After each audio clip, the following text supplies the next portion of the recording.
നിൽക്കുമല്ലോ, നമ്മൾ പിണങ്ങി നിൽക്കുക. അങ്ങനെ പിണങ്ങി നിന്നുകൊണ്ട് നോമ്പിൽ പ്രവേശിക്കാൻ പാടുണ്ടോ ഇല്ലേ? നിങ്ങൾ പറ. പാടില്ല എന്നാണ് പഠിപ്പിക്കപ്പെടുന്നത്. പിണങ്ങി നിൽക്കുന്നവർക്ക് നോമ്പിൻ്റെ ഇജ്ജത്തില്ല എന്നാണ് ഇസ്ലാം പഠിപ്പിക്കുന്നത്. 3 ദിവസത്തിലധികം ഒരാളായിട്ട് പിണങ്ങിക്കാൻ പാടില്ല. പിണക്കെന്നൊക്കെ പറയുന്നത് മരണപ്പെടാൻ വരിക എന്നറിയില്ല. അതുകൊണ്ടൊരു സത്യവിശ്വാസി എപ്പോഴും സത്യവിശ്വാസിയെ പറ്റും ഇണങ്ങുന്നവനാണ് സത്യവിശ്വാസി. ഇണക്കില്ലെങ്കിൽ അതിൻ്റെ അർത്ഥം എന്താ അറിയോ? ഈമാൻ എവിടെയോ പുഴുക്കുത്തുണ്ട്. ഒരാളായിട്ട് മിങ്കിളാകുന്നില്ല, ഒരാളോട് മിണ്ടുന്നില്ല. അങ്ങനല്ല ജീവിതം. കാരണം നമുക്കറിയാം, ഞാനിപ്പോൾ എൻ്റെ വീട്ടിൽ 2 ആളും, ഒരു ഭാര്യയും ഭർത്താവും 2 മാസമായിട്ട് ഒരു പിണങ്ങി നിൽക്കുകയാണ്. കോഴിക്കോട് ജില്ലയിലെ അത്തോളി നിന്നാണ് അവർ വരുന്നത്. 2 മാസമായിട്ട് പിണങ്ങി നിൽക്കുക. അപ്പോൾ ഞാൻ അവരെയൊക്കെ സംസാരിപ്പിച്ചെല്ലാക്കി ഒരു കയ്യൊക്കെ കൊടുത്ത് കെട്ടിപ്പിടിച്ച് കരഞ്ഞ് ഒരു വീട്ടിൽ നിന്ന് ഇറങ്ങുമ്പോൾ നടയിലെത്തിയപ്പോൾ ഞാൻ അവരെ തിരിച്ചു വിളിച്ച്, ഞാൻ മനസ്സിലങ്ങനെ നെയ്യത്ത് വെച്ചാണ് അവരെ തിരിച്ചു വിളിച്ചിട്ട് ഞാൻ അവരോട് ചോദിച്ചു, അല്ല, ഈ 2 മാസം പിണങ്ങി നിൽക്കുന്നതിനിടയിലാണ് നിങ്ങളിൽ ഒരാൾ മരിക്കുന്നതെങ്കിൽ മറ്റേ കള്ള ദീർഘായുസം കൊടുത്താൽ അയാൾ ഇനി 25 കൊല്ലം ജീവിക്കണം. അയാൾ ഏത് ടെൻഷനിലായിരിക്കും ജീവിക്കുക?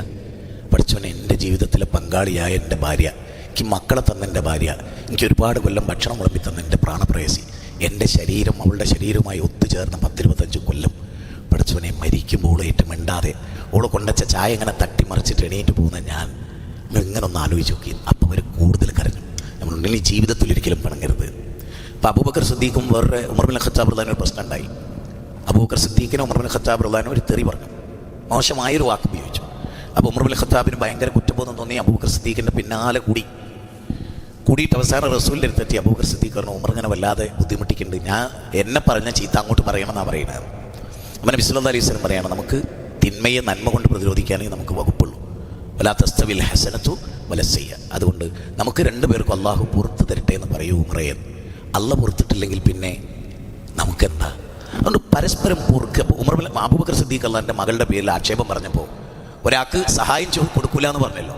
ആ സമയത്താണ് സൂറത്ത് നൂറിലെ 11-ാമത്തെ വചനം ഇറങ്ങി, 24-ലെ, നിങ്ങൾക്ക് അല്ല പുറത്തു തരണമെന്ന് നിങ്ങൾ ആഗ്രഹിക്കുന്നില്ലേ, അതുപോലെ പരസ്പരം പുറത്തു കൊടുക്കണം. അപ്പോൾ പിണങ്ങി നിന്നുകൊണ്ട് നോമ്പിൽ പ്രവേശിക്കാതിരിക്കാൻ പ്രത്യേകം ശ്രദ്ധിക്കണമെന്നാണ് ഈ സന്ദർഭത്തിൽ എനിക്ക് നിങ്ങളോട് പറയാനുള്ളത്.